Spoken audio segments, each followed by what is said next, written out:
Olá, boa noite.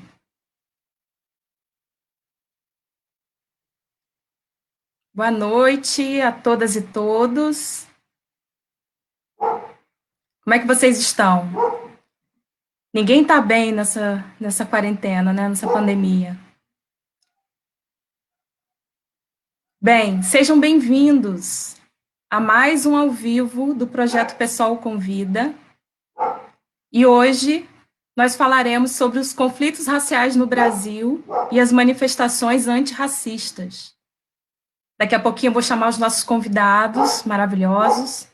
Mas antes, na introdução dessa live, eu vou ler para vocês, junto com vocês, um trechinho desse livro maravilhoso da Djamila, que é o livro mais vendido no Brasil atualmente. Essa mulher incrível, filósofa. E eu separei aqui um trecho dele para fazer a introdução dessa live. Então fica comigo aí, ó, e com a Djamila. Ecoa, dentro de muitos brasileiros, uma voz muito forte que grita: não somos racistas. Racistas são os outros. Eu considero essa voz uma inércia causada pelo mito da democracia racial. Um bom exemplo dessa atitude está numa pesquisa do Datafolha, realizada em 95, que mostrou que 89% dos brasileiros admitiam existir preconceito de cor no Brasil. Mas 90% se identificavam como não racistas. Devemos aprender com a história do feminismo negro, que nos ensina a importância de nomear as opressões, já que não podemos combater o que não tem nome. Dessa forma, reconhecer o racismo é a melhor forma de combatê-lo. Não tenha medo das palavras branco, negro, racismo, racista. Dizer que determinada atitude foi racista é apenas uma forma de caracterizá-la e definir seu sentido e suas implicações. A palavra não pode ser tabu, pois o racismo está em nós e nas pessoas que amamos. Mais grave é não reconhecer e não combater a opressão.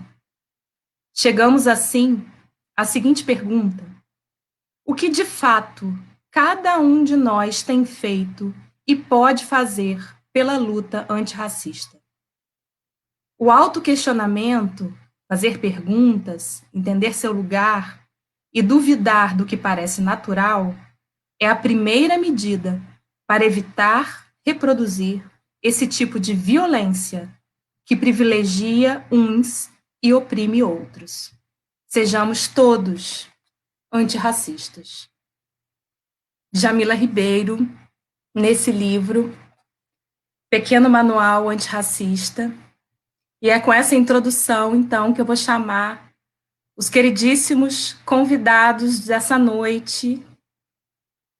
Vou colocar vocês aqui na tela. Vamos lá. Olá!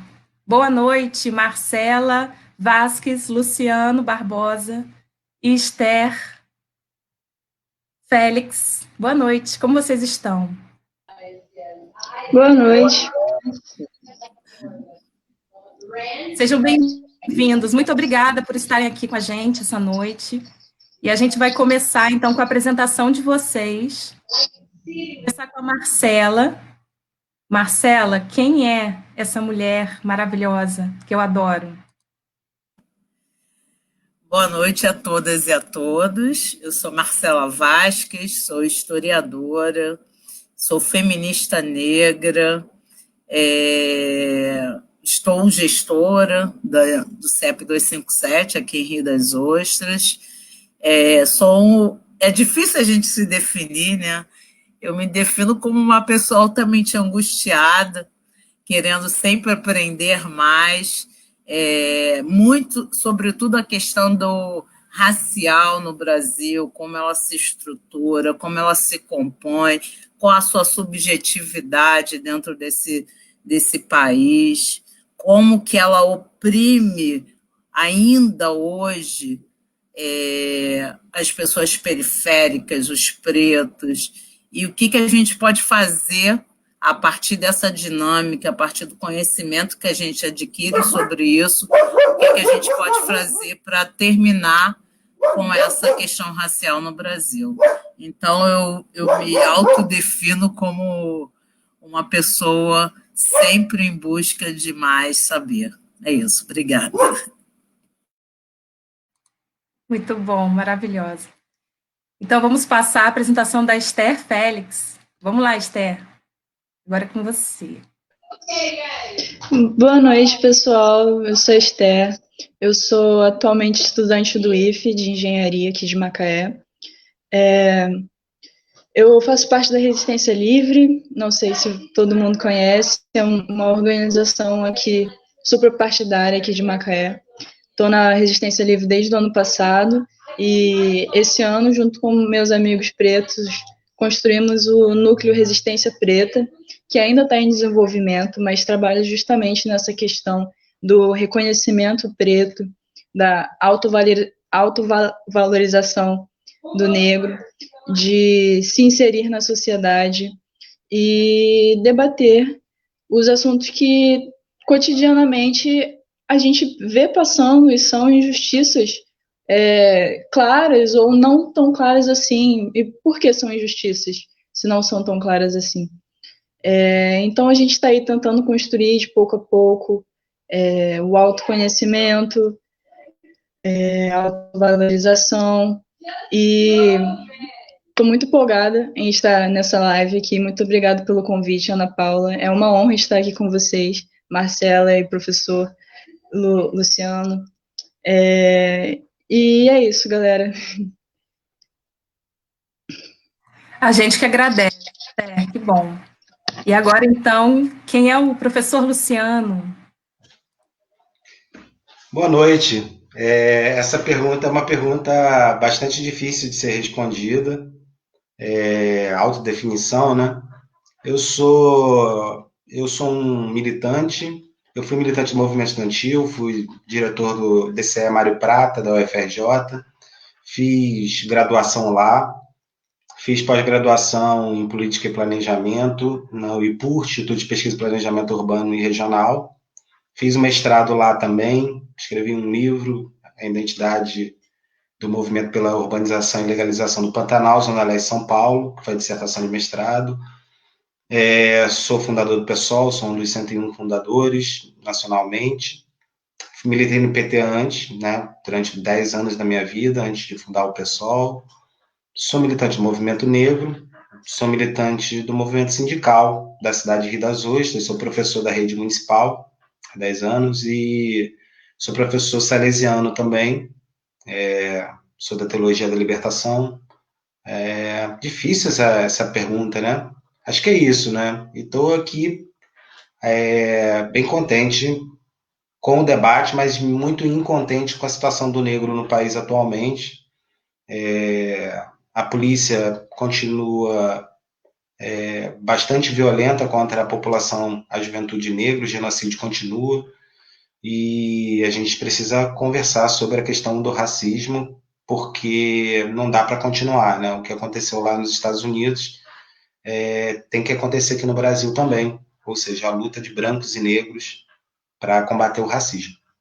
E vamos aprofundar um pouco sobre isso e obrigado pelo convite. Eu que agradeço, Luciano. A gente estava falando um pouco aqui nos bastidores que ninguém está bem, né? Na verdade, a situação está muito difícil para todo mundo. Realmente estamos num momento muito triste. E para entrar no clima da nossa live, do nosso debate de hoje, que é importantíssimo, fundamental e tem que ser constante, a gente vai se deliciar com uma poesia da Marcela Vasques, com interpretação da queridíssima Nanla. Eu vou fazer uma surpresa aqui para vocês. Tem um vídeo que eu espero que funcione. Vamos testar. Uma novidade. Eu vou colocar o vídeo aqui na tela.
Ah, que pena. O pessoal está falando que está sem áudio, que pena. Poxa. Então vamos pedir para a própria Marcela recitar esse poema.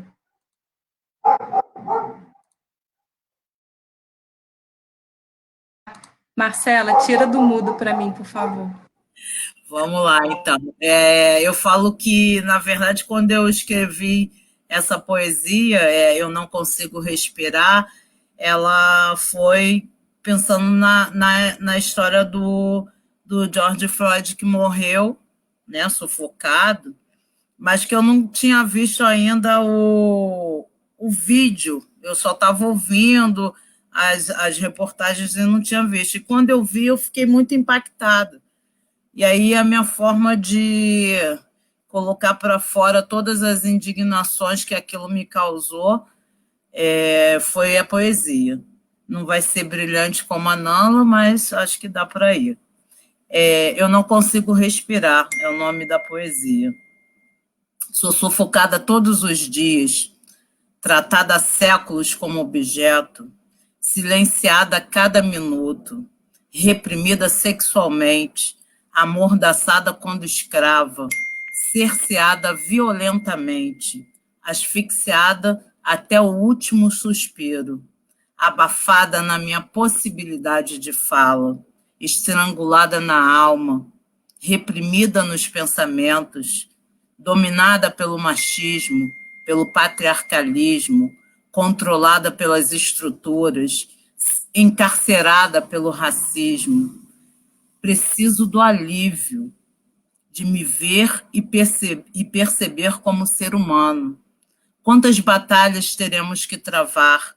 Esse ódio não é meu, foi construído por uma pretensa superioridade racial. O ódio precisa ser ventilado, libertado. Precisamos sentir o frescor da vida, sem amarras, sem opressões, sem diferenças. Preciso voltar a respirar. Preciso ter vontade de respirar. Minha voz precisa ecoar. Ecoa, ecoa, ecoa. Que ela emane paz, respeito, empatia. Obrigada. Muito bom, Marcela, obrigada. Obrigada por isso. Vocês podem encontrar esse vídeo, que é da interpretação da Nala, um vídeo muito bacana, que está na página do coletivo Vista Minha Pele. Coloquei o endereço aí na tela, só acessar lá e assistir, é muito bom. Então, vamos começar o debate, e a primeira pergunta vai para o Luciano. Luciano, após o assassinato do George Floyd e de João Pedro no Brasil, explodiram as manifestações contra o racismo. E a pergunta é: qual é o projeto antirracista que a gente precisa ter?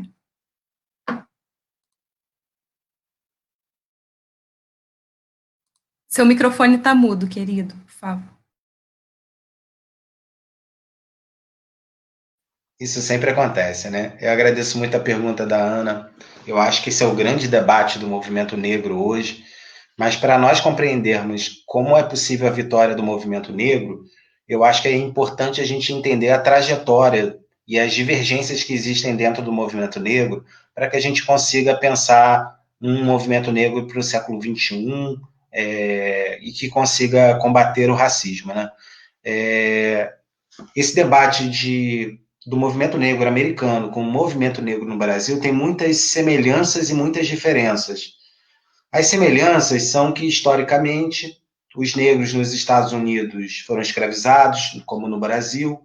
Os negros, em 1865, depois da Guerra de Secessão, é aprovado o fim da escravidão nos Estados Unidos, em 1865, com o presidente Abraham Lincoln, mas os negros não receberam nenhum tipo de indenização nos Estados Unidos pelo fim da escravidão. Então, essa população negra dos Estados Unidos, ela acaba sendo condenada à pobreza, que é a mesma coisa que ocorre no Brasil. Em 1888, a princesa Isabel aprova a Lei Áurea, e os negros também não recebem indenização, e também são condenados à pobreza, à exclusão social.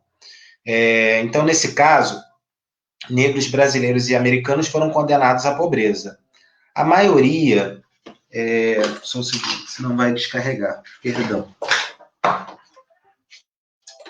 Só um segundo, senão... Desculpa.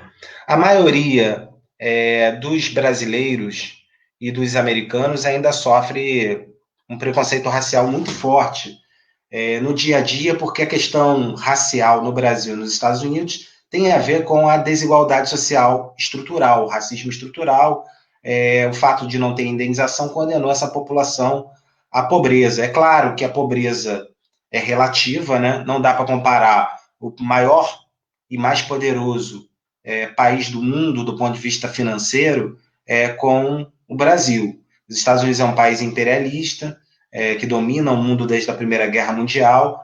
Então, a pobreza, os mais pobres nos Estados Unidos continuam sendo os negros, mas a pobreza é relativa, né? Quando eu olho Todo Mundo Odeia o Chris, e ele fala dos guetos americanos, nós percebemos que eles têm casa, né? A casa tem reboco.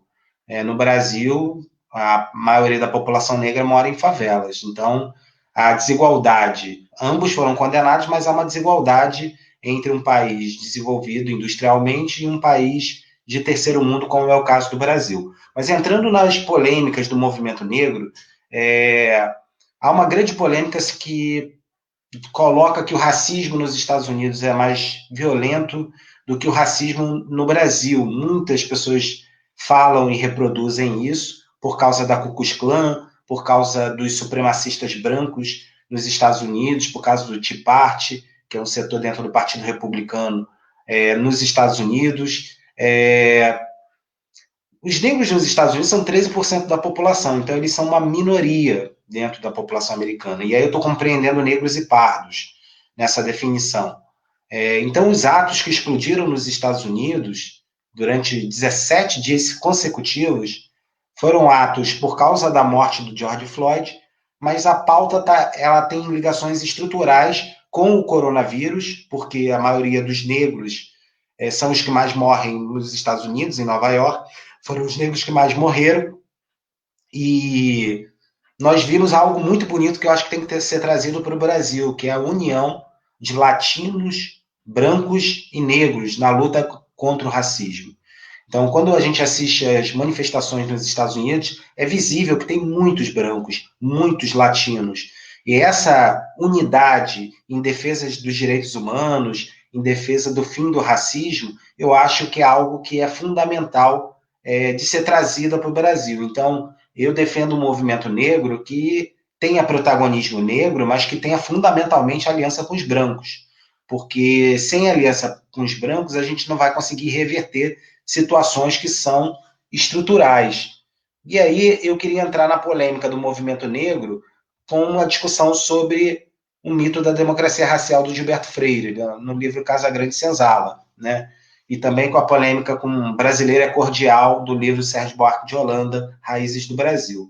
Florestan Fernandes, de forma genial, no livro O Negro no Mundo do Branco, responde a isso, dizendo que é uma fábula a democracia racial no Brasil, e é mesmo, né? O Brasil é tão ridículo que pega um caso, que é da Chica da Silva, que casou com o contratador João Fernandes, e transforma na literatura brasileira, né? Como se negros e brancos vivessem harmoniosamente aqui, como se não tivesse estupro das mulheres negras nas senzalas durante o período da escravidão, como se aqui fosse mais tranquilo. E, na minha opinião, o racismo no Brasil ele é muito, mas muito pior do que o racismo nos Estados Unidos. Porque o racismo no Brasil ele é velado, ele é escamoteado. E esse racismo é muito mais difícil de ser combatido do que o racismo da Ku Klux Klan nos Estados Unidos. Então, no Brasil, o brasileiro é cordial, o Brasil é o país mais violento do mundo. A cada 23 minutos, um jovem negro é assassinado no estado do Rio de Janeiro. A polícia do Rio de Janeiro é a que mais mata e a que mais morre também. Então, eu acho, e eu quero entrar nesse debate, que atos somente de negros é um erro. Nos Estados Unidos, os atos têm brancos antirracistas e tem latinos, e no Brasil, eu acho que os atos também devem ser todos antirracistas. incluindo brancos. Eu acho que há um protagonismo negro, mas eu acho que os brancos antirracistas cumprem um papel fundamental. Não adianta o movimento negro se isolar cada vez mais. O movimento negro precisa do apoio dos brancos, e os brancos podem compartilhar vídeos, ideias do movimento negro, porque eles podem ser antirracistas, e isso pode gerar o que aconteceu nos Estados Unidos. Não dá para fazer manifestação agora, e por isso não pegou tão fogo aqui no Brasil como nos Estados Unidos, por causa da pandemia. A gente está na ascensão ainda do coronavírus aqui, lá nos Estados Unidos eles estão na descendência, né? Está caindo os casos lá. Então são situações completamente distintas. Eu acho que ainda não explodiu as manifestações do movimento negro de massas com aliança com os brancos no Brasil, porque a gente ainda está subindo a curva da pandemia. E eu acredito que nós, quando aumentar para 100 mil, infelizmente vai chegar a isso, 100 mil, 200 mil, eu acho que vai acontecer grandes manifestações no Brasil pelos direitos humanos. Eu acho que os negros precisam da aliança com os brancos antirracistas, precisam de mais espaço na sociedade, porque nós só vamos combater o racismo no Brasil, que é estrutural, se nós fizermos a classe trabalhadora como um todo lutar contra o racismo.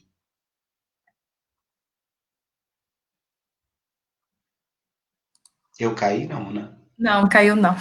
Muito bom, Luciano, obrigada. Eu não consigo ler o nome dessa pessoa, desculpa.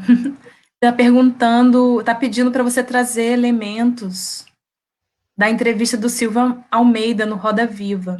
Mas aí eu vou deixar para você guardar essa pergunta para a próxima fala e vou passar para a próxima pergunta, que é para Marcela.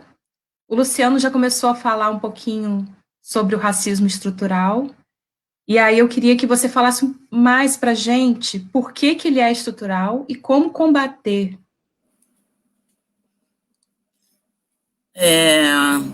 Então, antes eu nem falei boa noite ao Luciano, Ana Paula, Esther, a todas e a todos que estão participando dessa live.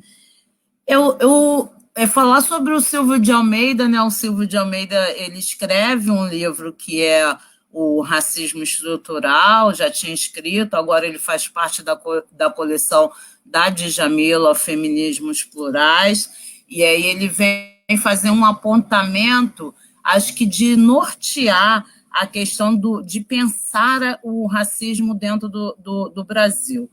E aí o Silvio de Almeida ele vai trabalhar com 3 esferas de pensamento desse racismo, que seria a esfera pessoal, que ele vai chamar também de esfera subjetiva, o racismo institucional e o racismo estrutural. Então, seriam essas 3 esferas aí, racismo individual, racismo institucional e o racismo estrutural. E aí pensar que, a partir dessas 3 esferas de racismo, elas vão se juntar e você tem uma interseccionalidade para pensar a forma como se estrutura efetivamente esse racismo no Brasil e como que ele se naturaliza dentro do Brasil. Então, falar um pouco sobre essa ideia aí desse tipo de racismo. Quando o Silvio de Almeida fala sobre a questão do racismo individual ou racismo subjetivo, ele vai trabalhar muito nessa ideia de que esse racismo subjetivo ele é de um indivíduo ou de um grupo de indivíduos. E ele começa a surgir a partir ou da ideia do preconceito, e aí a gente vai trabalhar com a ideia do preconceito racial, né? E aí entender o que é o preconceito. A ideia do preconceito, a palavra preconceito seria você julgar algo ou alguém sem conhecer aquela pessoa. Então, ela começa ou assim ou através da discriminação. O que seria a discriminação? Um ato de diferenciar pessoas ou de tratar pessoas de formas diferentes. Então, esse racismo é um racismo subjetivo. E ele também, quando a gente pensa no racismo como um todo, dentro dessa nossa perspectiva, ele vai ter um peso muito grande dentro da nossa sociedade. O segundo tipo de racismo que o Silvio vai falar, eu não sou especialista no Silvio de Almeida, mas li muito sobre essa questão, é um livro fantástico, que a gente acaba tendo que falar em 5 minutos ou 7 minutos, e aí, mais para aguçar a curiosidade de quem estiver por aqui, para poder ler, se aperfeiçoar um pouco mais sobre isso. A segundo tipo, esfera de racismo que o Silvio vai trabalhar é o racismo institucional. Como que essa esfera de racismo institucional ele é uma esfera de racismo político, na verdade. Como que a gente, enquanto negros dentro dessa sociedade, a gente não consegue se perceber dentro de instituições públicas e privadas dentro do Brasil.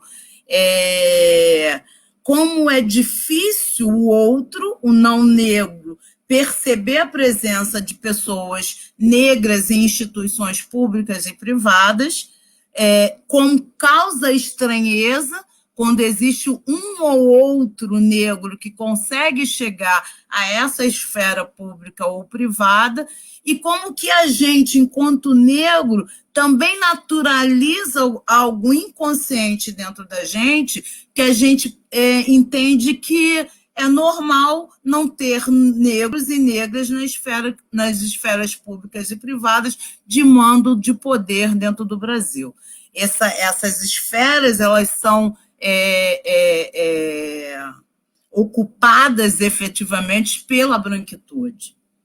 E aí, tanto a branquitude entende isso como normal, porque a gente também trabalha com esse traço subjetivo que eu falei anteriormente, como também para esse negro, que representa 52% da população brasileira, se você contar a ideia de pretos e pardos, aí a gente volta um pouco à discussão que foi feita na Roda Viva, em que o presidente da Fundação Palmares, ele fala que no Brasil, efetivamente, só tem 8% de negros. E aí, 8% de pessoas declaradamente negras. Mas a gente tem 52% da população formada de pretos ou pardos, que constitui aí o universo da questão racial negra. Então, como que o racismo institucional ele pende para os dois lados. Por um lado, a normatização da branquitude, em achar que os locais de domínio de poder ele só é possível para as pessoas brancas. Quando existe uma ou outra pessoa negra que consegue furar essa bolha dessa estrutura e chega nessas instituições de poder público ou privado, é pela meritocracia, e isso é importante dentro dessa perspectiva que o Luciano fala de democracia racial. Então, é importante que algumas pessoas consigam chegar a esses estados, a esses locais de comando, de poder no espaço institucional. E para as pessoas negras também é difícil você se perceber nesse espaço, porque efetivamente as pessoas negras quase nunca ocupam esses espaços. E muitas vezes, quando ocupam, até o negro que vê uma pessoa negra ocupando um espaço de mando, elas se assustam e vão criticar aquela pessoa, dizendo que efetivamente aquela pessoa não teria que estar naquele local. Então, é a subjetividade que vai ser criada dentro desse inconsciente coletivo, tanto de negros e não negros. E aí, dentro e o exemplo que eu posso dar sobre essa ideia aí desse racismo institucional, por exemplo, é a questão da abordagem violenta da polícia contra negros, né? Sem uma justificativa. Cria-se um estereótipo de bandido, e o bandido, o estereótipo dele é o negro, sempre aparência negra, marginalizado, então a polícia já chega em cima desse negro para barbarizar. Isso é o racismo institucional. E muitas vezes esse cara que chega para barbarizar a população preta é também preto. Então ele entende que está tão incorporada a questão racial que ele entende que isso é normal. E ele faz aquilo que está dado pelo poder acima dele e ele acha isso normal. E aí, que eu não vou poder me estender muito, a gente tem a ideia do racismo estrutural, né? O racismo estrutural, ele tem a ideia muito sobre a questão econômica. O racismo estrutural, ele é pautado no Brasil dentro da perspectiva de um país que foi colonizado e escravista, onde você tem um sistema capitalista que diz que a grande maioria da população tem que estar na base da pirâmide. Não existe a possibilidade de furar essa base da pirâmide. E isso se torna cultural. Além do viés econômico, a gente tem a questão cultural. As pessoas aprendem que é dessa forma, cria-se uma cultura de normatização de que negros são periféricos, que fazem parte da base da pirâmide e que não existe a possibilidade de sair. Negros foram feitos para servir. E aí a gente tem essa estruturação do racismo a partir dessas perspectivas. O Silvio fala muito sobre essas questões, é difícil a gente ficar falando sobre isso muito rapidamente, mas eu penso que é um pouco sobre isso que o Silvio tenta destacar aí, naquilo que ele coloca muito brilhantemente como racismo estrutural, a partir dessa interseccionalidade, dessas perspectivas, dessas nuances, dessas três esferas aí que o Silvio fala, é que a gente constrói esse racismo que existe no Brasil, e que ele é altamente plantado na nossa memória, como Grada Quilomba fala, e que como que ele destrói as pessoas negras, como é que a gente faz para lutar, para resistir a essa questão do racismo no Brasil. E eu acho que é o que a gente está fazendo aqui, o diálogo que a gente está tendo é uma forma de resistência a esse racismo implantado na nossa subjetividade como normatizador e que não tem nada de normal. É isso. Obrigada, Marcela. Você foi muito didática para falar sobre um tema tão profundo em tão pouco tempo. Obrigada. Então, agora vamos passar para uma pergunta para a Esther. Esther, você recentemente participou das manifestações antifascistas em Macaé, que teve uma reação ostensiva da polícia, né, inclusive. Conta para a gente como que foi isso e também fala um pouquinho como que está organizada a resistência na região Macaé, Rio das Ostras, tem informação dessa linha, né, da resistência. Boa noite de novo. Sensacionais as palavras da Marcela e do professor Luciano. Estou ouvindo aqui boba com o conteúdo que vocês têm para passar para a gente. Sim, eu participei. Nosso grupo, nosso núcleo, a Resistência Livre, junto com a Fronte, mas outras organizações, tentamos construir esse ato.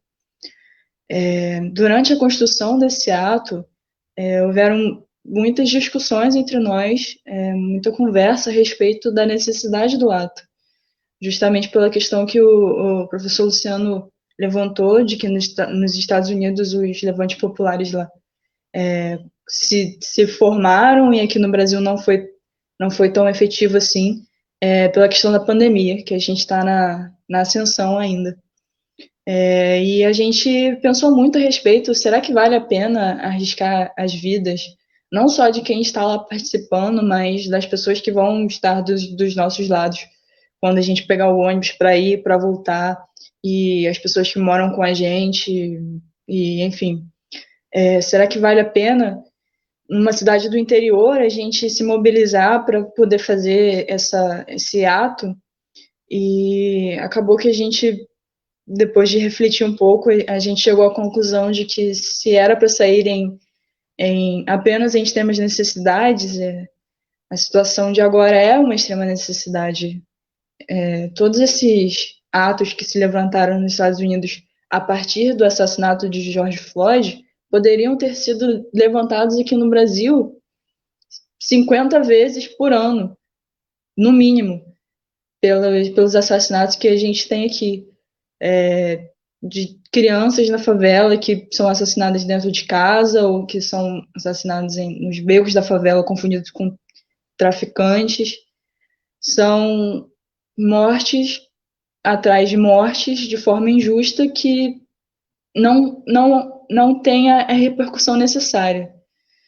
E aí a gente tentou se mobilizar, fizemos a divulgação, o chamado do ato nas redes sociais, e em pouquíssimo tempo já tinha páginas de direita comentando a respeito, e ficou todo mundo com o pé atrás, porque estamos numa cidade do interior e todo mundo sabe que a violência ela não seria disfarçada, né? Aconteceram em alguns lugares do Brasil atos a favor do Bolsonaro que foram agressivos, ou atos contra os antifascistas, né? Porque agora os antifascistas são taxados como terroristas, que por algum motivo há uma ideia de que antifascistas são contra a democracia, e ficamos todos com o pé atrás a respeito disso. Houve busca de policiais em sede de partido aqui em Macaé para saberem quem é que estava organizando. Não encontraram, e a gente não sabe o que mais que eles queriam saber, mas houve busca. E quando a gente chegou lá no sábado, já com toda essa tensão, questão de pandemia, questão de ameaças, e todo esse medo, haviam poucas pessoas lá. Como a Marcela tinha dito na fala dela, os negros inconscientemente naturalizam não ter negros em esferas públicas e privadas. De uns anos para cá, eu passei a contar quantas pessoas negras haviam no mesmo ambiente que eu. E lá, nesse ato, não sei, acho que tinham 15 pessoas ou 20, e metade delas eram pretas. A outra metade era branca. E éramos 20, e para cada um de nós tinha pelo menos 3 policiais, eu diria. A gente estava aqui na Praça Veríssimo de Melo, aqui em Macaé, e pouco depois que eu cheguei junto com a Babu, já tinham essas 15 pessoas lá. Pouco depois já vieram os carros da Guarda Municipal e da PM para perto da gente. E até aquele momento, eram, sei lá, 2h30 da tarde, a gente só estava sentado nos bancos. Mas eles vieram preparados, vieram com postura agressiva, colocando moral, batendo boca, dizendo... Já chegaram perguntando se a gente estava lá para o ato, e todo mundo ficou meio sem vontade, sem querer responder. Até que uma das meninas começou a conversar com o policial. Eu já não lembro mais direito qual que foi a ordem do que aconteceu, mas foi mais ou menos isso. Uma das meninas estava conversando com o policial, ele estava falando agressivamente, dizendo que tinha uma lei, que a gente estava descumprindo a lei e que era proibido aglomerações. E eu volto no fato de que haviam mais policiais lá do que pessoas. E conforme ela ia falando e o policial ia respondendo, as outras pessoas também estavam comentando alguma coisa. E um garoto preto estava sentado no banco Ele tinha uma câmera, ele provavelmente ia ser o fotógrafo do ato, mas ele estava sentado e ele falou alguma coisa com o policial e o policial foi direto nele. Ao invés de, se ele fosse para cima de alguém, para a garota branca que estava batendo boca com ele, ele foi no garoto preto que estava sentado. Pouco depois disso, tinham várias pessoas filmando, porque era um absurdo que estava acontecendo. E tinham umas 3 ou 4 pessoas filmando, dentre elas apenas uma mulher preta, e alguns dos policiais foram exatamente em cima dessa mulher preta. Enquanto as 3 outras pessoas brancas que estavam filmando, eles passaram direto por elas. Então, o ato que a gente tentou fazer e foi reprimido pela polícia demonstrou justamente, na prática, pelo que a gente estava lutando. Pela injustiça vivida pela pele preta. Pouco depois disso, quando a gente viu que, quando um dos policiais levantou a voz e disse que queria saber quem que era o organizador porque ia levar para a delegacia, ninguém disse nada, e ele disse, tá bom, então eu vou levar todo mundo para a delegacia, e aí chamou no radinho, falou, olha, traz 2 carros aqui porque a gente vai levar o pessoal. A gente levantou e se espalhou. E aí foi decidido que a gente tinha que ir para outro lugar. A gente tentou ir para o calçadão. Enquanto a gente andava, fomos seguidos. Todo mundo se dividiu em grupos, todo mundo foi seguido pelas ruas que foi. Teve gente que ficou com medo e foi embora. A gente, quando conseguiu se reunir, finalmente no calçadão aqui de Macaé, tinha menos pessoas do que tinha antes.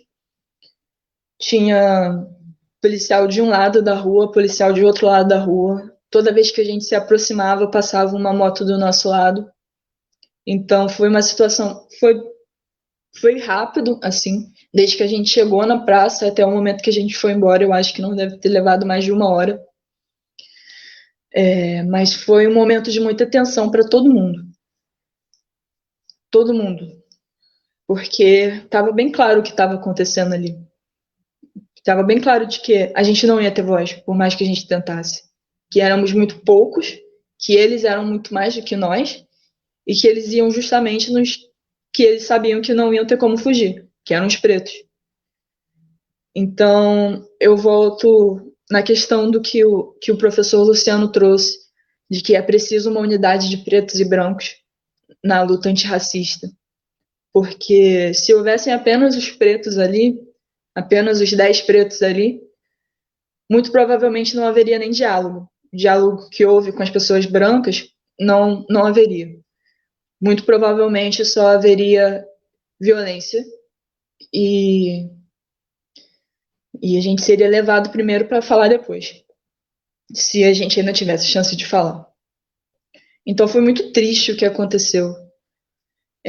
A gente da Resistência Livre que voltou e ficou puto de raiva, desculpa o xingamento, mas puto da vida, porque o que a gente sofreu lá foi ridículo e também muito, muito triste por ver que não houve mobilização, ou houve mais mobilização da força policial do que da força popular. Então, assim, foi um aprendizado. Na próxima vez que a gente fizer, vai ser melhor. Mas foi um momento muito tenso, muito tenso. E a respeito da resistência, como a resistência está se organizando aqui em Macaé e em Rio das Ostras,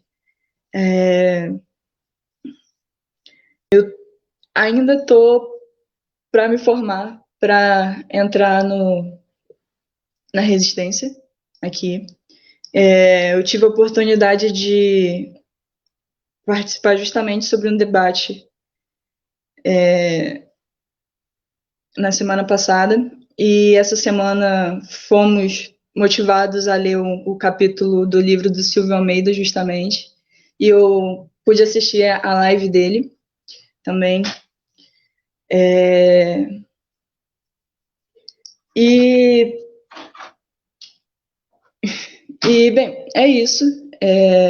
Como eu disse antes, eu estou para entrar agora na Resistência, então não posso dizer muito a respeito dela, mas a gente está, pelo menos nas últimas reuniões que eu tive, a gente está debatendo justamente a respeito do racismo estrutural, da visibilidade negra e de assuntos como esse. Muito bom, Esther, o seu relato, muito importante a gente ver essa juventude se organizando, né, se colocando. Muito, muito obrigada, viu? Então, vamos passar uma outra pergunta aqui para o Luciano, que o Luciano é historiador e pode falar para a gente qual que é a origem do racismo no Brasil, falar um pouquinho sobre essa construção histórica.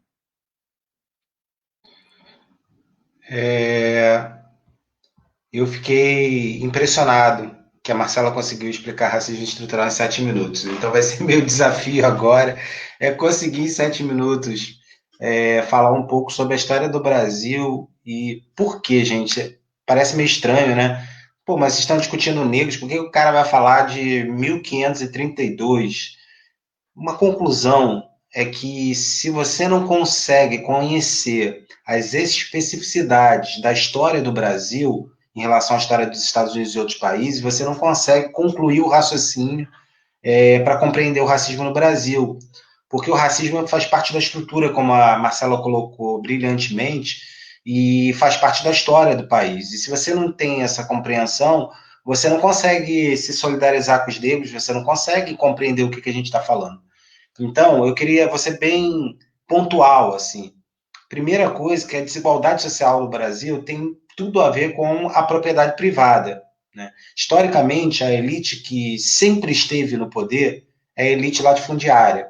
E essa elite latifundiária, os proprietários de terra no Brasil, eles nunca compraram terras, nunca. No Brasil teve capitanias hereditárias, em 1532 começa a colonização e matam-se os índios de epidemia de doenças e essa é a palavra, roubaram a terra dos índios, mataram os índios, pegaram a terra e criaram os latifúndios, que hoje são as plantations para exportação de commodities, produto primário, como soja, açúcar, café. O que isso tem a ver com o negro?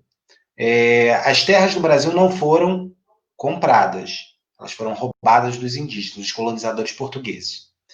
Se eu pular de 1532 para 1850, a lei vai mudar. Vai ter a lei Eusébio de Queiroz, que acaba com o tráfico negreiro, não pode chegar novos escravos no Brasil, mas a escravidão permanece.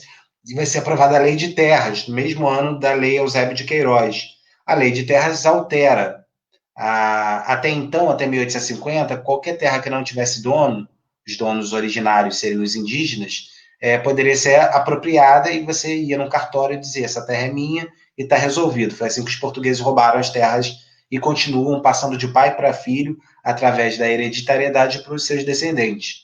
Em 1850 a lei é mudada, porque quando acaba o tráfico negreiro, pela pressão inglesa, há uma ideia de que o negro vai querer parar de trabalhar nas fazendas, os negros libertos, e vão para o interior se apropriar de terras e viver com sua família. Então, eles alteram a lei e, a partir de 1850, toda terra que não tem dono no cartório passa a ser terra pública, estatal, do governo. Tem que ser comprada do governo. E aí eu pulo para outra data, que é 1888, que é a Lei Áurea, assinada pela Princesa Isabel, onde os negros não receberam nenhum tipo de indenização. Se os negros não receberam nenhum tipo de indenização, e desde 1850, com a lei de terras, as terras têm que ser compradas, todo negro no Brasil é sem terra. Todo negro. E esses negros vão ser marginalizados, vão acabar, em sua grande maioria, e morando nas favelas, né? Ou nas periferias, dependendo da história de cada estado da Federação Brasileira. Em 1988, 100 anos depois, 100 anos de abolição, é o período também da luta das diretas já, início da Constituinte, de 88. A Constituição de 1988 é considerada uma Constituição dos Direitos Humanos, uma Constituição cidadã. Lá se está se instaura o SUS, se instaura uma lei de reforma agrária, uma série de leis. Lá se reconhece que o negro foi condenado à pobreza. Em 1988, a ideia é a demarcação de terras quilombolas, para que os negros tenham acesso à terra e para que os negros consigam ser inseridos na sociedade brasileira. O problema é que essa demarcação de terras nunca aconteceu, né? Quilombolas acontece de forma muito precária, parada na justiça. E aí eu quero entrar num debate de falsos representantes negros, né? Agora entrou um ministro da Educação, hoje, que não tem nenhuma relação com o movimento negro. Na Fundação Palmares está o Sérgio Camargo, que nega as pautas históricas do movimento negro. O Barack Obama, nos Estados Unidos, teve vários conflitos raciais durante o seu governo e ele não resolveu o problema da violência contra o negro quando ele esteve no poder.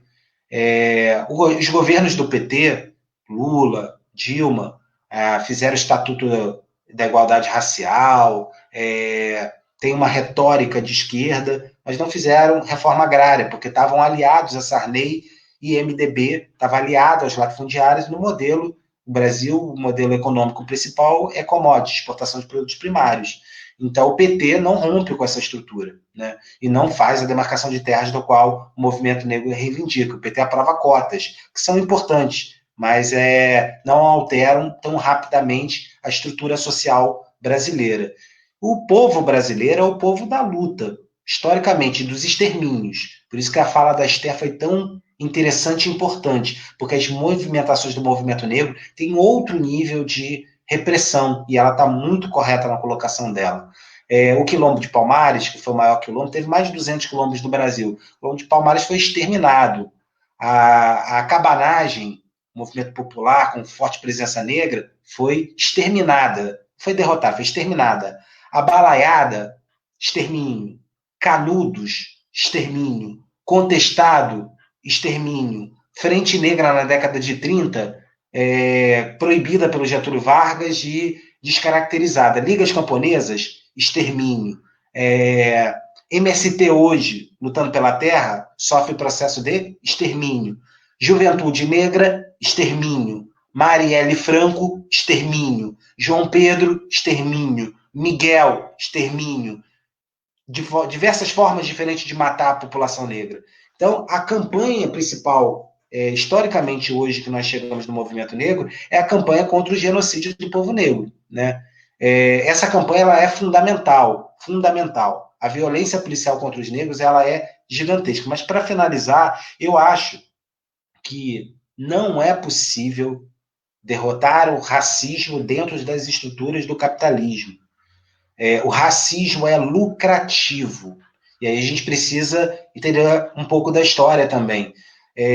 Na primeira Revolução Industrial, lá na Inglaterra, os empresários chegaram à conclusão de que as mulheres são iguais aos homens, mas pelo preconceito contra as mulheres, eles criaram a ideia de pagar metade do salário de um homem, que supostamente seria mais forte, pagaria metade de salário para as mulheres. E na primeira Revolução Industrial, quem trabalhava eram mulheres e crianças, porque o empresário sabia que a mulher era tão importante quanto o homem, trabalhava de forma tão eficaz quanto, mas ele pagava pelo preconceito, para reforçar o machismo, o patriarcado, salários mais baixos para as mulheres. O que isso tem a ver com nós negros? Hoje, 2020, os negros são, em média, pelo IBGE, os que recebem os menores salários, né? Em média. O que significa isso? Que todo mundo sabe que os negros têm os piores salários, os piores empregos, e a lógica do sistema capitalista permite empregar pessoas negras pagando salários mais baixos. Então, a lógica da exploração do sistema capitalista, a lógica da exploração do homem pelo homem, da retirada da taxa de mais-valia, toda a estrutura do sistema capitalista, ela reproduz o racismo, e o racismo é lucrativo. Por isso que eu, infelizmente, não sou otimista nesse sentido. Eu não acho que a gente vai acabar com o racismo dentro do capitalismo.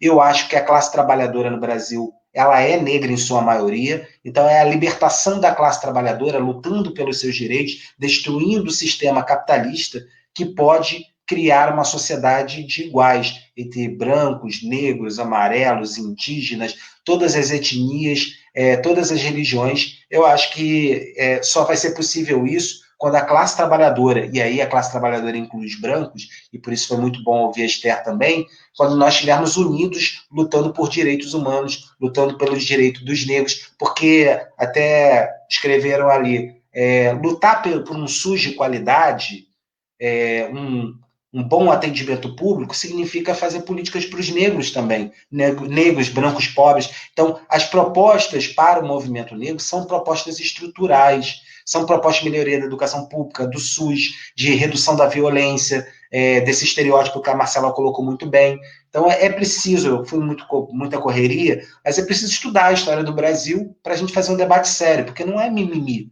Não é uma questão de mimimi, é uma questão de compreensão histórica das estruturas e especificidades da história do Brasil. Muito bom, Luciano, obrigada. Então, a gente já está com 56 minutos de live. Vamos passar um pouquinho de 1 hora, mas daí não, fica com a gente, que o debate está muito bom. Vou passar para a Marcela. Marcela tem a missão difícil de falar um pouquinho, em pouco tempo, sobre o papel do feminismo nessa luta, o feminismo que é interseccional e é antirracista. Então, é com você, Marcela.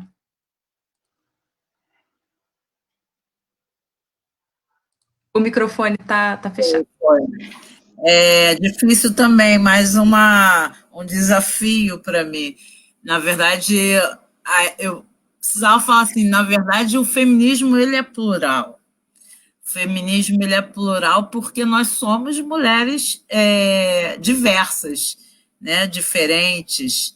Eu queria muito trazer a questão do feminismo ainda para esse debate, que é o debate que a gente tem feito, está fazendo agora nesse momento, sobre a gente, enquanto mulheres, né, independente de qual raça, até porque a ideia de raça ela é uma construção feita pelo branco europeu, né, pela branquitude.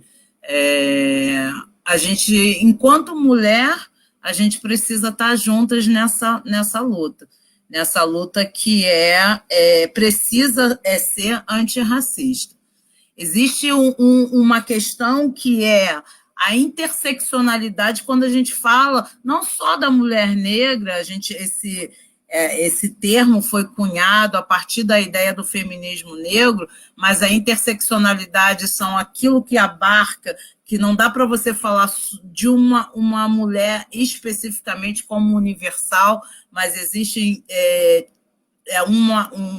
nuances de mulheres, de feminismo, que a gente precisa entender.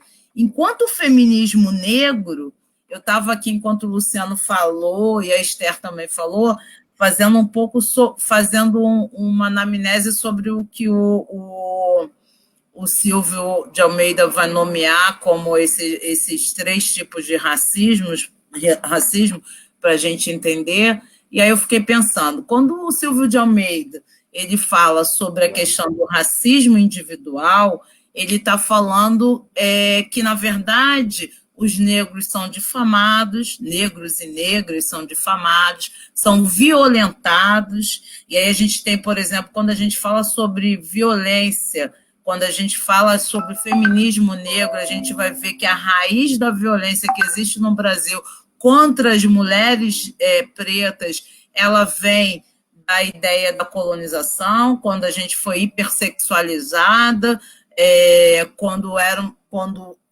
desde sempre fomos tratadas como objetos, né, servindo a casa grande ao senhor dessa casa grande. Então, você tem uma violência que ainda é histórica, que ela tem uma permanência hoje na contemporaneidade, apesar de estarmos falando sobre vidas negras, humanas, e que hoje deveria ter uma importância maior do que do século XVI até o início do século XX, mas que efetivamente não tem, porque a gente ainda tem um ranço da questão da escravidão. Então, o racismo individual, ele vai difamar os negros, vai violentar os negros, vai deixar esses negros sem acesso a lugares, negros e negras.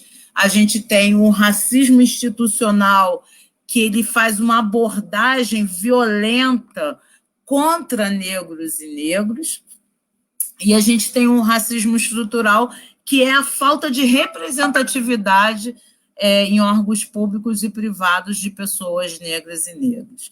Então, isso significa que o tempo inteiro a gente está sendo colocado para baixo, o tempo todo a gente está sendo inferiorizado, subalternizado, e a gente precisa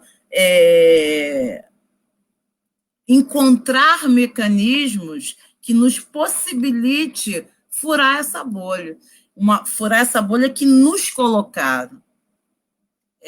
Como pensar isso? Se a gente pensa que a gente tem 52% da nossa população sendo uma população preta, mas que nem sempre a grande maioria dessa população ela tem acesso à educação, à cultura, para pensar como a gente está fazendo aqui esse debate.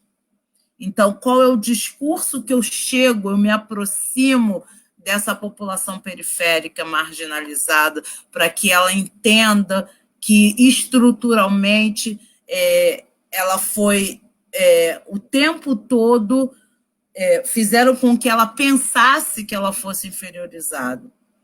Como é que eu trabalho isso? Como eu chego? Qual é o discurso que eu faço, que eu penso não ser o discurso acadêmico? Como que eu chego a essa periferia? Como é que eu faço para que essas pessoas entendam e resistam a esse sistema excludente que a gente vive no Brasil?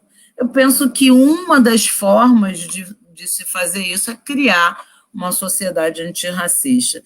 Criar uma sociedade antirracista onde aquele que é o não negro, ele possa, já que ele está nessa esfera de representatividade muito maior do que a gente, que ele possa, então, fazer uma pauta voltada para a questão racial, que ele chame a atenção de alguma forma sobre essa questão racial que a gente vive no Brasil e como que essa estruturação racial é opressiva.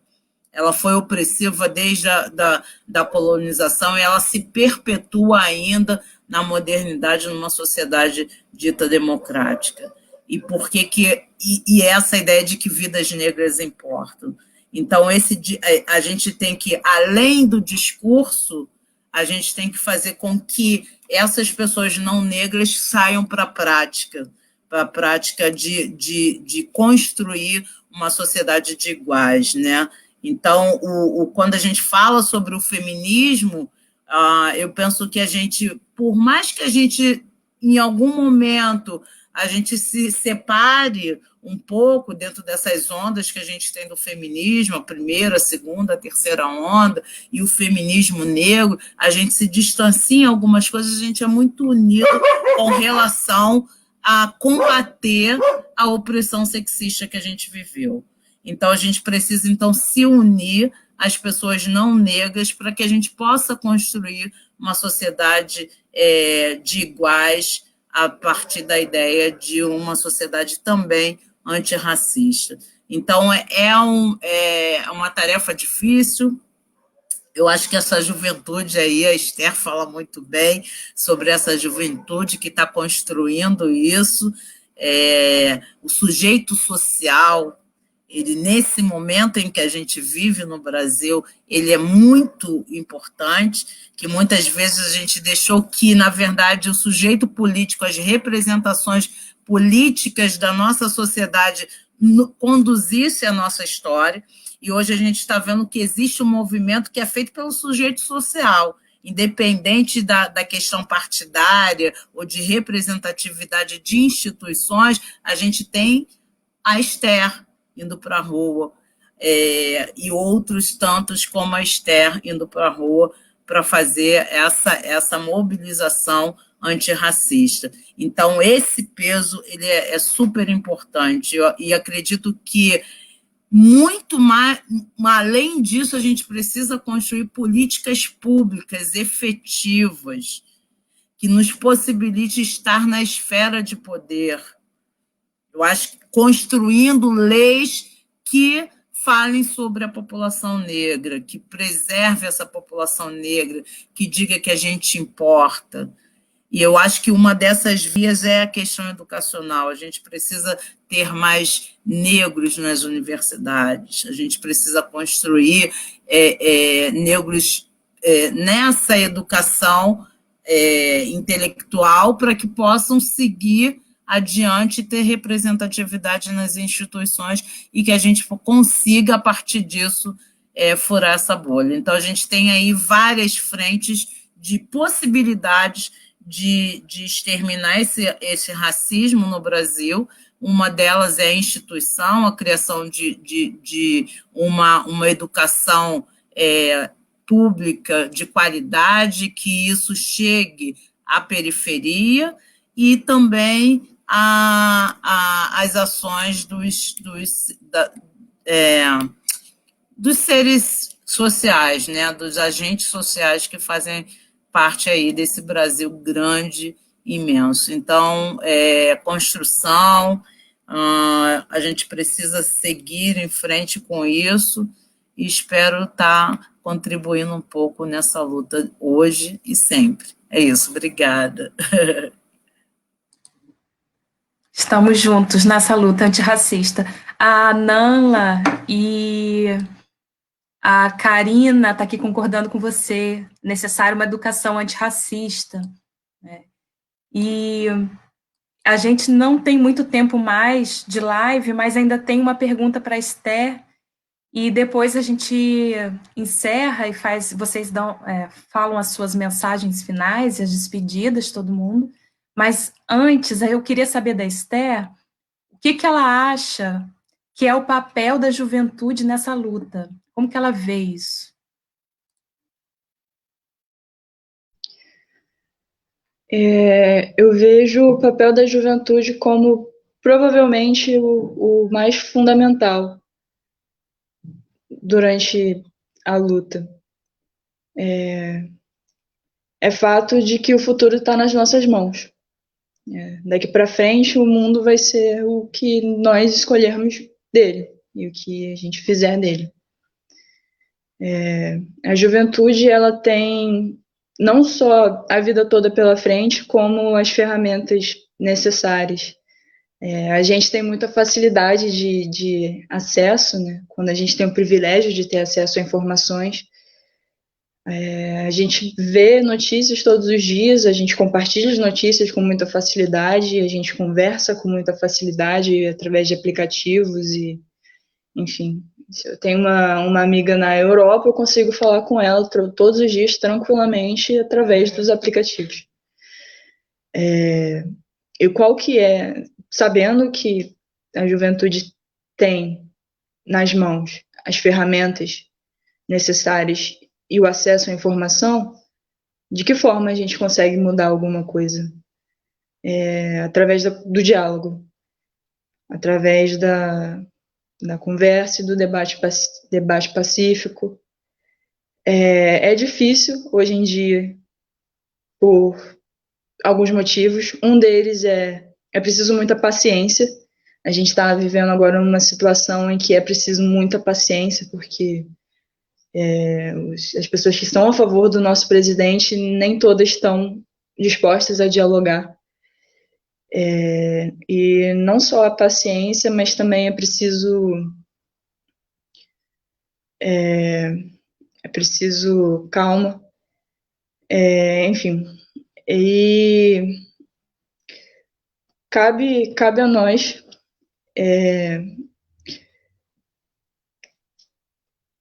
compartilhar, não só compartilhar, mas fazer do nosso cotidiano uma luta. Como eu estava falando antes, não só ter paciência é preciso, mas vencer o medo é preciso também. Porque, não sendo hipócrita, Muitas vezes eu, no ambiente de trabalho ou no ambiente de estudo, vejo alguma situação de injustiça, não só contra mim, contra outra pessoa, contra um terceiro que não tem nada a ver.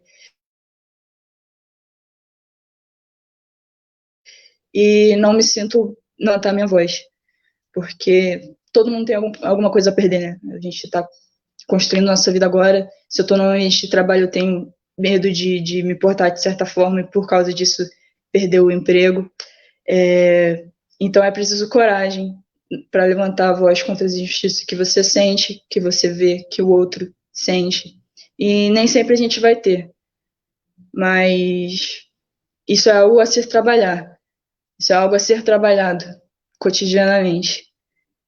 Sempre digo, eu aprendi a falar de um tempo para cá, de um ano para cá. Depois que eu conheci pessoas que me motivaram a falar, que disseram que eu posso ter voz, que disseram que a minha voz também merece ser ouvida. E é preciso trabalhar todos os dias consigo mesma, consigo, com seus amigos. E são pequenas coisas. Não é preciso criar um ato antirracista na sua cidade e quebrar a delegacia mais próxima. Você pode conversar com uma pessoa que acha que o cabelo do preto é feio, ou uma pessoa que vira para a empregada no ambiente de trabalho e pergunta quando é que ela vai arrumar a casa dele. E, enfim, sintetizando, porque a gente tem pouco tempo, está nas nossas mãos daqui para frente. E a gente tem capacidade. Por mais que a gente tenha medo, por mais que a gente, como a Marcela disse no poema dela, eu achei muito bonito, inclusive eu até anotei. Sufocada todos os dias, abafada nas possibilidades de fala. A gente é sufocado todos os dias. É difícil lutar todos os dias, mas é preciso.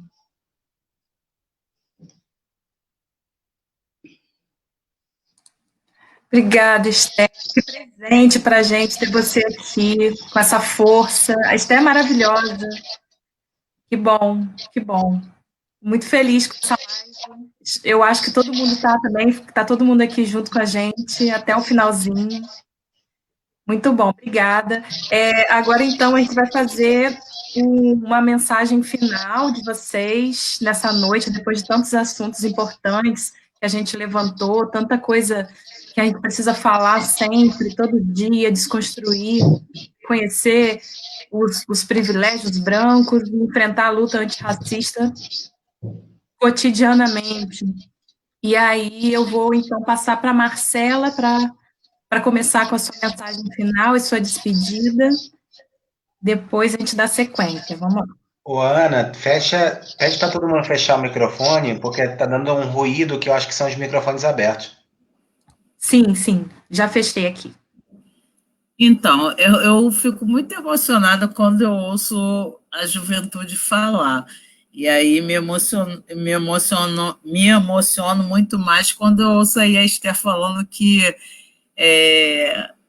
a minha poesia tocou, deixou ela, sei lá, tocada. Então, isso para mim é muito importante. Eu só queria falar o seguinte, eu penso assim, a gente precisa construir uma sociedade antirracista, a gente caminha junto com amigos nossos que colaboram com a gente, corroboram com o mesmo pensamento que o nosso sobre essa questão dessa sociedade plural, equinâme, tudo isso, mas a gente precisa entender que a gente tem o nosso lugar de fala. Isso é importante. As opressões que a gente viveu, que o povo negro viveu e vive, ele precisa ser nomeado, ele precisa ser dito pelo povo preto. Chega das pessoas não negras falarem pela gente. A gente precisa se apropriar da nossa fala, da nossa luta, para que a gente possa construir um outro país. Então, essa juventude que está aí e que eu acompanhei muito, essa questão do Vidas Negras Importam, e às vezes me incomodou muito essa questão do lugar de fala. Porque muitas vezes isso ainda é uma construção histórica, quando o outro fala da gente, porque acha que a gente não tem capacidade política, intelectual, oratória para falar sobre a gente. Então, essa juventude precisa ter o seu lugar de fala, precisa lutar pelo seu lugar de fala, que o outro fale, mas nesse momento a gente precisa colocar para fora essas opressões que vieram todas durante tantos séculos aprisionando a gente. Então, a gente precisa, como diz a minha poesia, a gente precisa que a nossa voz ecoe. Ecoa, ecoa, ecoa, para que a gente possa construir uma sociedade melhor. É isso. Obrigada a todas e a todos. Obrigada, Marcela. Eu estou aqui aprendendo com vocês muito essa discussão profunda e no meu lugar de escuta nessa noite, né, de debate de um tema tão relevante. Muito bom.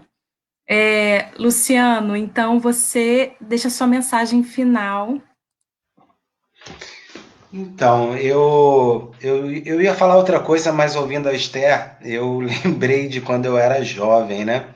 E eu fiquei pensando o seguinte: o que mais eu ouvi na minha vida, a vida inteira, foi que se você se esforçar, você chega lá. Eu vi isso da minha mãe a vida inteira, que é a reprodução da meritocracia. Eu acho que a sociedade brasileira é extremamente meritocrática. Acho que colocaram esse ministro da Educação novo, negro, para confundir o debate, para dizer, tá vendo, o negro conseguiu chegar lá, né? O cara é pós-doutor em economia, e eu acho que tudo isso é uma fábula, uma farsa. Eu acho que é inaceitável a gente pensar dessa forma, assim, o pobre não é pobre porque não estudou. Eu ouvi isso a vida inteira. Eu pensava isso dos meus pais. Eu ouvia isso na escola. Ah, é pobre porque não estudou. Se estudasse, você teria melhorado de vida. O capitalismo não dá oportunidade para todos. Isso não é verdade. As oportunidades não são iguais. São completamente diferentes. Eu acho que esse é a profundidade do debate que a gente tem que ter. As oportunidades não são iguais. Eu acredito que vitórias parciais, assim, a gente vem aqui, eu consegui fazer faculdade, e eu vi muitos amigos negros, e brancos também, pobres, falarem, eu venci, eu me esforcei, e agora eu vou curtir a vida, e virar classe média, alguma coisa assim. Eu acho que a vitória da classe trabalhadora só ocorre quando tem ajuda. Se eu não tivesse amigos, mãe, se eu não tivesse um monte de pessoas que me deram apoio emocional, provavelmente eu não teria passado no vestibular da UFRJ.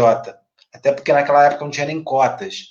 Então, assim, foram muitas tentativas. Eu dou aula no pré-vestibular popular. Eu gosto muito de dar aula no pré-vestibular popular, uma das coisas que está me fazendo mais falta. Então, os fatores que fazem a gente vencer ou perder na vida são muitos fatores subjetivos. Mas existem fatores objetivos. Quais são os fatores objetivos? Não foi dado para os negros a possibilidade, as oportunidades de vencer. Nós entramos num jogo já perdendo.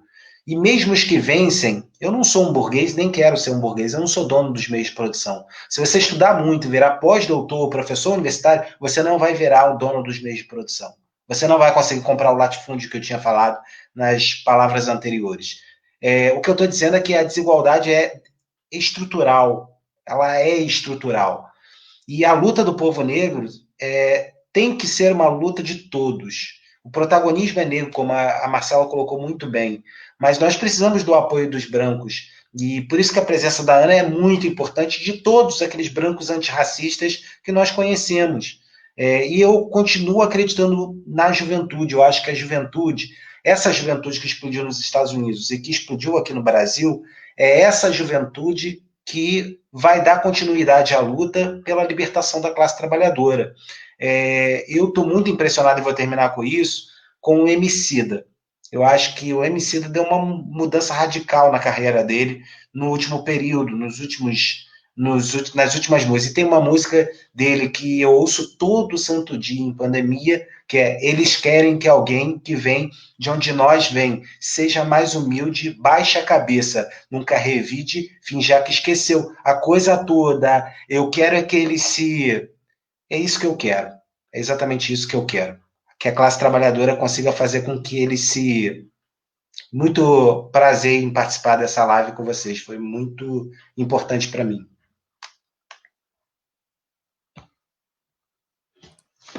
Que bom, Luciano, que bom. Também estamos felizes. Então, Esther, com a sua mensagem final.